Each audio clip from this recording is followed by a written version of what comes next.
Nobody warned Diane Washington that the morning she drove back to Carver Street would be the morning that changed everything. Not just for her. For an entire town that had spent 20 years believing the wrong people. She made the 3-hour drive from Springfield to Millhaven, Missouri in her old 2009 Toyota Camry. Dented bumper. A crack running across the lower left corner of the windshield she kept meaning to fix. No government plates. No badge. Just a woman in a faded blue cardigan and dark jeans. A gas station coffee going cold in the cup holder. And a manila folder on the passenger seat thick enough to use as a weapon if it came to that. The folder held 53 documents. She had counted them twice before leaving her apartment at 5:31 in the morning. The house on Carver Street was a small white craftsman bungalow with green shutters and a front porch that her mother had painted every spring without fail. Her mother, Ruth Washington, had bought it in 1987 for $58,000. She had refinished the hardwood floors herself. She had planted the hydrangea bushes along the front walk the summer Diane turned 7. She had paid off the mortgage in 2001 and kept the payoff letter in a fireproof lockbox under the bed alongside her birth certificate and her teaching license. Ruth Washington had died 16 months ago. She had left the house to Diane, her only child, free and clear. No mortgage, no debt, nothing owed to anyone. Diane pulled up to the curb and sat with the engine running. There was a padlock on the front door. A bright orange notice was taped to the front window. She already knew what it said. She had received a certified copy in the mail 3 weeks ago. Notice of foreclosure and eviction. Millhaven County Circuit Court. Case number 881-025. Presiding Judge, the Honorable Gerald Fitch. She turned off the engine, sat in the silence for exactly 47 seconds. Then she got out of the car. She walked up the front path, the same cracked concrete path she had walked up 10,000 times as a child, and stood on the porch of her mother's house. She pressed her palm flat against the front door. The wood was cold. The hydrangeas had not been watered. 3 of them were brown and brittle, already dead. She took out her phone and photographed everything. The padlock, the notice, the dead hydrangeas, the porch, the windows. 38 photographs in 6 minutes. Then she got back in her car and drove to the Millhaven County Courthouse. And here is the part of this story that most people never find out. Here is the thing that Gerald Fitch and Dennis Holt and everyone connected to Pinnacle Property Solutions did not know when they padlocked that door. Diane Washington was not just a grieving daughter trying to save her mother's house. She was a federal prosecutor. 11 years with the United States Attorney's Office in Springfield. She had put away insurance fraud rings. A county commissioner who had been stealing road repair funds for 8 years. And a mortgage fraud operation in Peoria that had stolen for $0.1 million from working families over 6 years. She knew exactly what a fraudulent foreclosure looked like. She had prosecuted 2 of them. But we are getting ahead of ourselves. Because before any of that matters, you need to understand how this started. And it started the way most injustices start, quietly, with a letter. 9 months earlier, Diane had been in the middle of preparing closing arguments in a wire fraud case when her phone buzzed on the corner of her desk. An email from a law firm she had never heard of. Holton Briggs, Attorneys at Law, Millhaven, Missouri. The email informed her that Pinnacle Property Solutions had filed a foreclosure action against the property at 312 Carver Street, Millhaven, Missouri, citing an unpaid mortgage balance of $91,217.40. Diane read the email once. Then she read it again. Then she set her phone face down on the desk, walked to the window of her office on the 4th floor, and stood there looking out at the parking lot for a long time. Her mother had not had a mortgage. Her mother had paid off that house 24 years ago. Diane had the deed. She had the payoff letter. She had the title insurance certificate and every property tax receipt going back to 2001, all of it organized in the same fireproof lockbox her mother had, kept under the bed, which was now under Diane's bed in Springfield. She called the law firm that afternoon.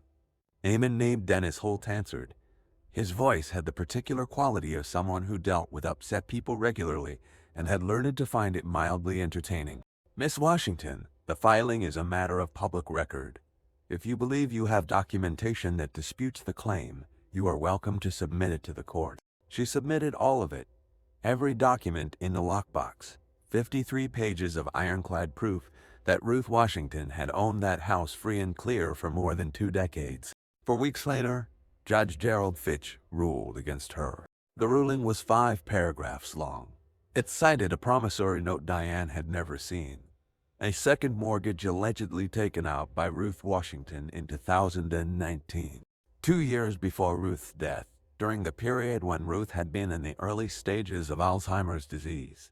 The note bore Ruth's signature. Diane stared at that signature for a very long time. Her mother's handwriting had been precise and careful. 32 years of writing lesson plans and report cards had given Ruth Washington handwriting like a textbook, neat, deliberate, consistent. The signature on the promissory note was shaky, uncertain.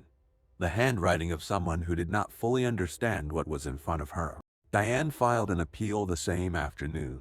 The appeal was assigned to Judge Fitch. He denied it in 5 days. That was the moment Diane Washington stopped being a grieving daughter trying to navigate the legal system and started being a federal prosecutor who had just been handed the most personal case of her career.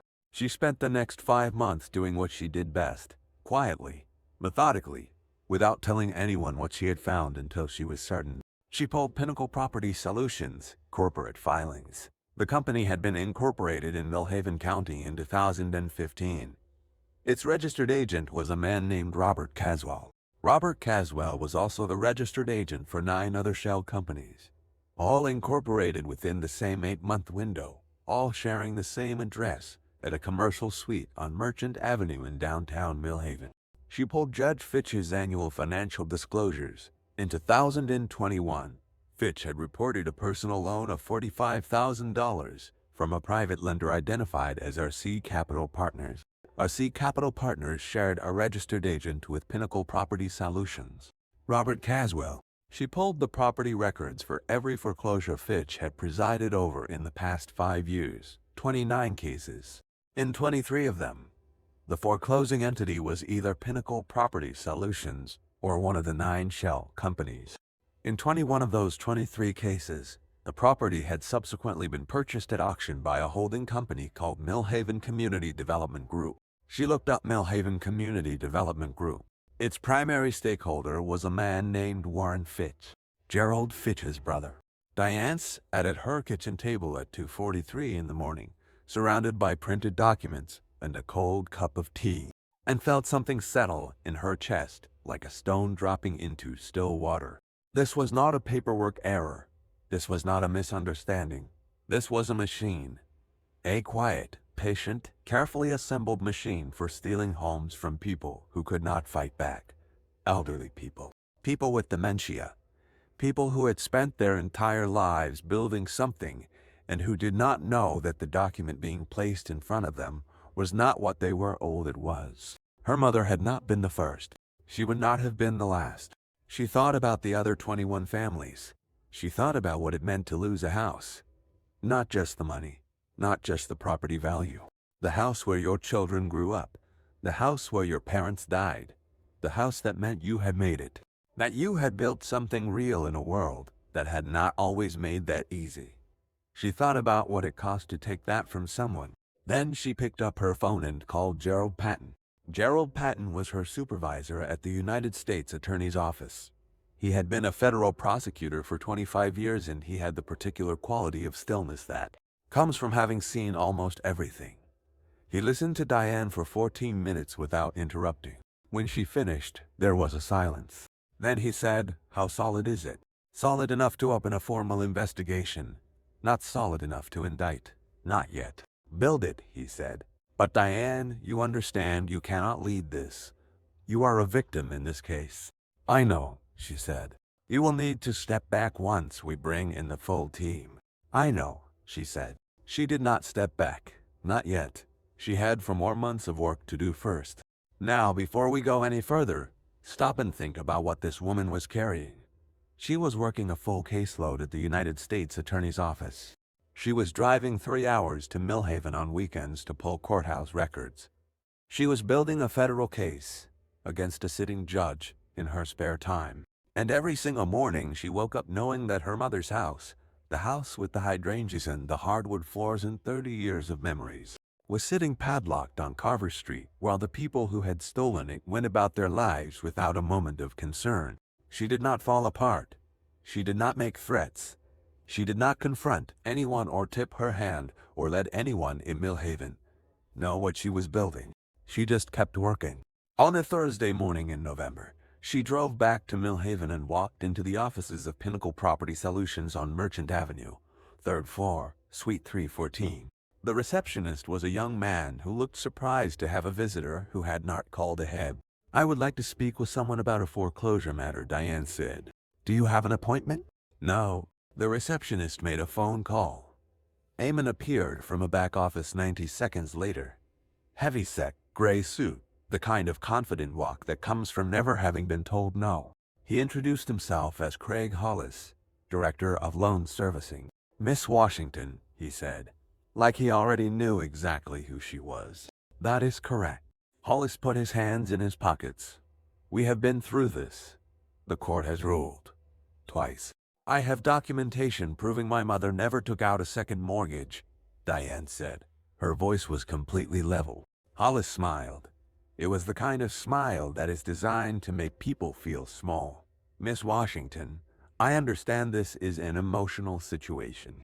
Grief can make us want to find explanations that are easier than the truth. Sometimes our loved ones make financial decisions they do not share with their families." Diane looked at him for a moment. She had a gift for this. 11 years of cross-examining witnesses had given her the ability to look at a person and show them absolutely nothing of what she was thinking. "My mother had Alzheimer's disease," she said, when that document was allegedly signed. Hollison crossed his arms. "I think you should direct any further questions to our legal team." "I think you are right," Diane said. She left. In the elevator going down, she took out her phone and added Craig Hollis to the list she had been building for 5 months. The list now had 11 names on it. She drove back to Springfield that evening. She had a meeting the next morning with 2 agents from the Federal Bureau of Investigation Financial Crimes Unit, a forensic document examiner named Patricia Reeves, and Gerald Patton. She had 41 new pieces of evidence to present. The meeting lasted for hours and 53 minutes. By the end of it, Gerald Patton had authorized a full federal investigation. He had also, gently but firmly, removed Diane from the case as a prosecutor and designated her as a witness and a victim. She had nodded and said she understood.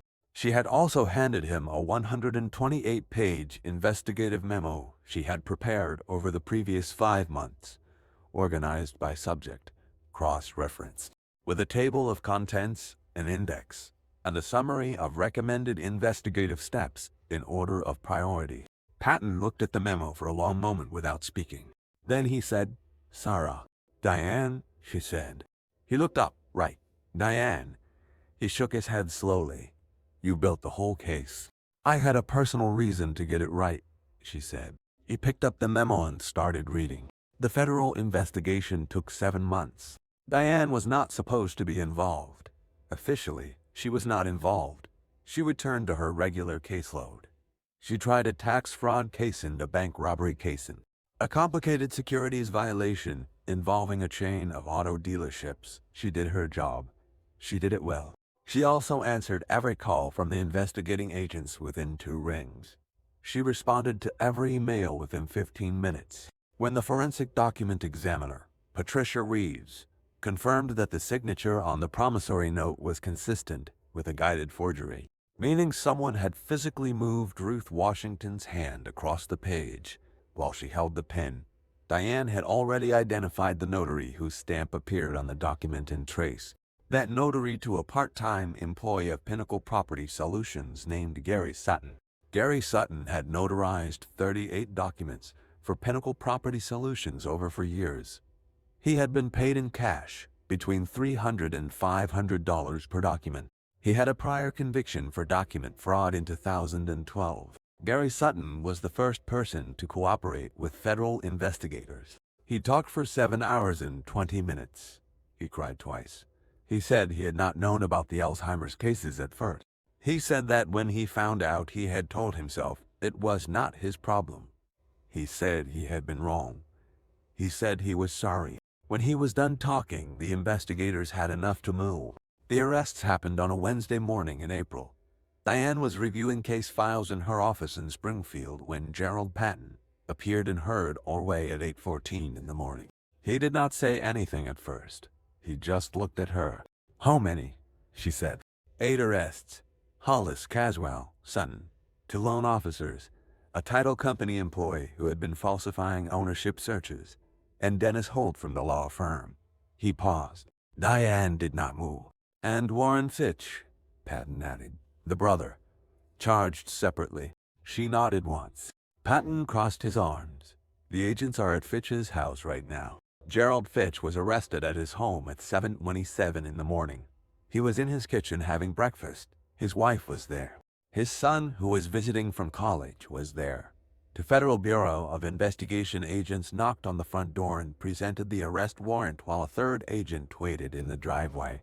Fitch looked at the warrant and said, "This is a misunderstanding." He said it twice. The agents did not respond to that. They had heard it before. He was charged with wire fraud, bribery, conspiracy to commit mortgage fraud, and deprivation of civil rights under color of law. The civil rights charge carried a federal enhancement because 20 of the 23 fraudulent foreclosure cases he had presided over involved elderly black homeowners. The pattern was not difficult to see once someone looked for it. Diane had looked for it. Warren Fitch was charged 2 days later.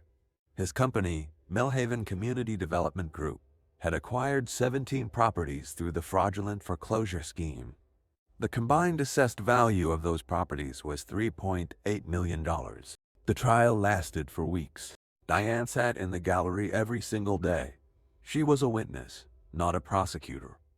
She testified on the 9th day for 2 hours and 51 minutes. She described receiving the foreclosure notice. She described her mother's handwriting and the difference between it and the signature on the promissory note. She described the 53 documents she had submitted to the court and the 5-paragraph ruling that had dismissed all of them without explanation. She described driving to Millhaven and standing on her mother's porch with a padlock on the door. She did not raise her voice once during her testimony. She did not cry. She answered every question with the same calm precision she brought to every courtroom she had ever stood in. The jury was out for 11 hours and 40 minutes. They came back with guilty verdicts on all counts for all 8 defendants. Gerald Fitch stood at the defense table when the verdicts were read. He was very still. His attorney put a hand on his arm. Fitch did not move. He stared straight ahead as the jury foreperson read each count. Guilty, guilty, guilty, guilty. When it was over, when the judge had thanked the jury and the courtroom had begun to stir, Fitch turned and looked across the gallery. His eyes found Diane.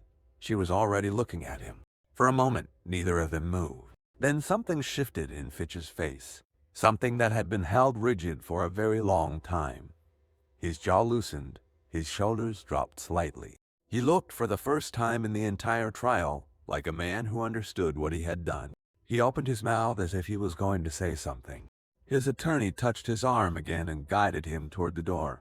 He was sentenced 6 weeks later to 14 years in federal prison. His brother Warren received 9 years. Craig Hollis received 8 years. Dennis Holt received 6 years. The remaining defendants received sentences ranging from 2 to 4 years. Gary Sutton, who had cooperated fully, received 18 months and was ordered to pay restitution. The restitution order covered all 23 families. Ruth Washington's estate was among them. On a Friday morning in May, Diane drove back to Millhaven for the last time. She parked on Carver Street and sat in her car for a moment. The padlock was gone. The orange notice was gone. A locksmith had come 2 days earlier and changed the locks back. The deed had been restored to the estate. The fraudulent lien had been vacated by the federal court. She got out of the car and walked up the front path. The hydrangeas were still damaged. 3 of them had not survived the winter without care. But 2 of them, the ones closest to the porch steps, had come back. Small green shoots pushing up through the dead stalks. stubborn and quiet and alive. She unlocked the front door and stepped inside. The house smelled like dust and closed rooms, and underneath all of that, something older. Something that belonged to her mother. She stood in the front hallway and did not move for a long time. The hardwood floors were still there. The kitchen still had the yellow curtains her mother had sewn in 2004. The small bedroom at the end of the hall still had the blue paint her mother had chosen because she said it was the color of a clear morning. Diane walked through every room slowly. She was not in a hurry. In the kitchen, she found a coffee mug still sitting on the counter. Her mother's favorite, white with a small blue flower painted on the side. Ruth had used it every morning for 15 years. Diane picked it up carefully and held it in both hands. She thought about the other 22 families. She thought about the ones who had not had a federal prosecutor in the family. The ones who had submitted their documents and been denied and had not known what to do next. The ones who had lost their houses and moved away and tried to rebuild. She thought about what it meant to fight a system that was designed to make you feel like fighting was pointless. She thought about her mother sitting in a bank office in 2019. A woman in the early stages of a disease that was quietly taking her memory. Being handed a document and told to sign it, not understanding what it was, trusting the people in front of her because she had spent her whole life believing that institutions weren't trustworthy. Diane set the coffee mug down gently on the counter. She pulled out her phone and made a call. The woman who answered was named Beverly Marsh. She was a housing rights attorney in Springfield who had spent 12 years helping families fight predatory lending. Diane had called her 2 months earlier, before the trial, to ask a question about restitution procedures. They had talked for an hour and a half. By the end of the call, they had the outline of something larger. The Millhaven case had identified 23 victims, but the investigative team had found evidence suggesting similar operations in 4 other Missouri counties. Different shell companies, different names, the same structure. Beverly, Diane said, I am at the house. How does it feel? Like it should feel, Diane said, and like there is more work to do. There was a pause. Then Beverly said the coalition meeting is Tuesday. 12 families confirmed so far. More calling in every day. I will be there, Diane said. She stayed in the house for 2 hours. She opened the windows to let the air move through. She watered the 2 surviving hydrangeas. She sat on the porch for a while and watched the street. A woman walked by with a small child. An older man waved from across the street. A car moved slowly past, music playing low. Carver Street looked like any other street in any other small American town. Quiet. Ordinary. The kind of place where nothing much seemed to happen. But things had happened here, things that mattered. A machine had been built to take from people who had spent their lives building. And one woman had decided that was not acceptable. Not because she was powerful. Not because she had resources most people do not have. But because she had looked at what was happening and had refused to look away. On the day of Gerald Fitch's sentencing, before the judge read the sentence, Fitch had been given the opportunity to address the court. He stood at the podium for a moment without speaking. His attorney had prepared a statement. Fitch did not use it. He said, I told myself it was legal. I told myself the documents were valid and the process was proper and I was simply doing my job. He stopped. I knew about the Alzheimer's cases. I knew what the signatures meant. I signed the orders anyway. He looked down at the podium. I told myself these were just properties. Numbers on a page. I did not let myself think about what they were to the people who owned them. He paused again. I was wrong. I was wrong about all of it. And I am sorry. I know that does not fix anything. The judge had looked at him for a long moment. Then she had read the sentence. 14 years. Diane had listened to Fitch's statement from the gallery. She had not felt satisfaction exactly. What she felt was something more complicated. Something that had to do with the distance between understanding that you have done wrong and actually understanding what that wrong cost the people you did it to. Fitch understood now. He would have 14 years to understand it more completely. On the Tuesday after she visited the house, Diane drove to Springfield and walked into a conference room at the offices of the Midwest Housing Justice Coalition. 12 families were seated around a table. Some of them had lost their homes. Some of them were still fighting. Some of them had driven 2 hours to be there. Beverly Marsh introduced Diane simply. She said, "This is Diane Washington. She is a federal prosecutor. Her mother's house was taken the same way yours was. She is here because she wants to help."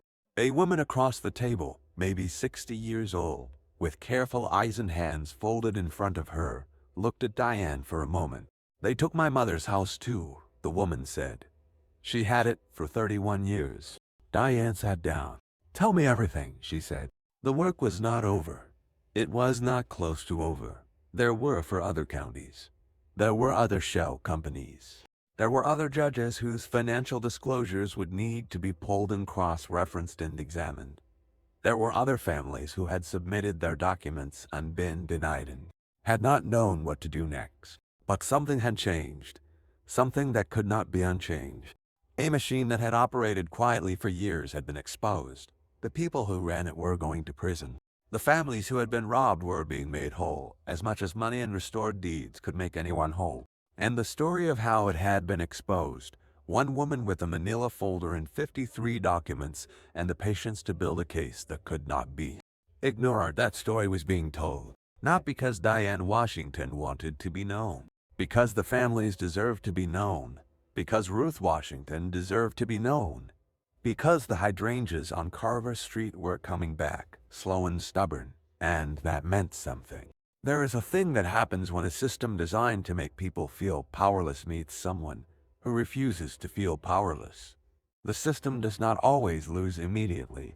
It does not always lose easily. Sometimes it wins for a long time before it loses. But it loses because the people it is designed to defeat are not numbers on a page. They are not just properties.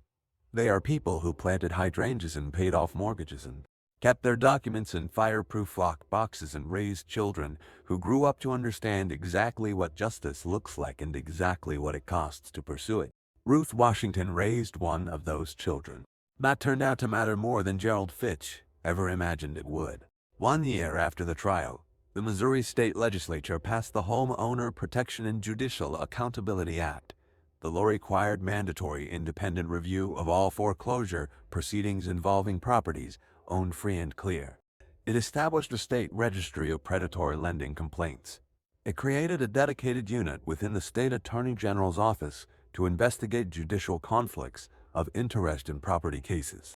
The bill was introduced by a state senator from Springfield who had read about the Millhaven case in the newspaper. She had called Diane to ask if she would testify before the committee. Diane had said yes. She had also brought Beverly Marsh and 4 of the families from the coalition. The committee had listened for 6 hours. The bill passed by a margin of 31-4. On the morning the governor signed the bill into law, Diane was back at the house on Carver Street. She had been spending weekends there, slowly bringing it back. The floors had been refinished. The yellow kitchen curtains had been washed and rehung. The porch had been repaired. She had replanted the hydrangeas. All of them, new ones, in the same spots where the old ones had been. She had watered them every weekend for 2 months. That morning, standing on the porch with a cup of coffee in her mother's favorite mug, she watched the first one bloom, small and blue and completely certain of itself. She thought about Ruth Washington, who had bought this house for $58,000 in 1987 and had paid it off and had kept every document in a fireproof lockbox because she understood that what you build can be taken from you if you are not careful. She thought about what her mother had given her. Not just the house. The understanding that dignity is not something that is given to you. It is something you insist on, quietly, consistently, with documentation. She took a sip of coffee. Then she went inside to get ready for work. There was still more to do.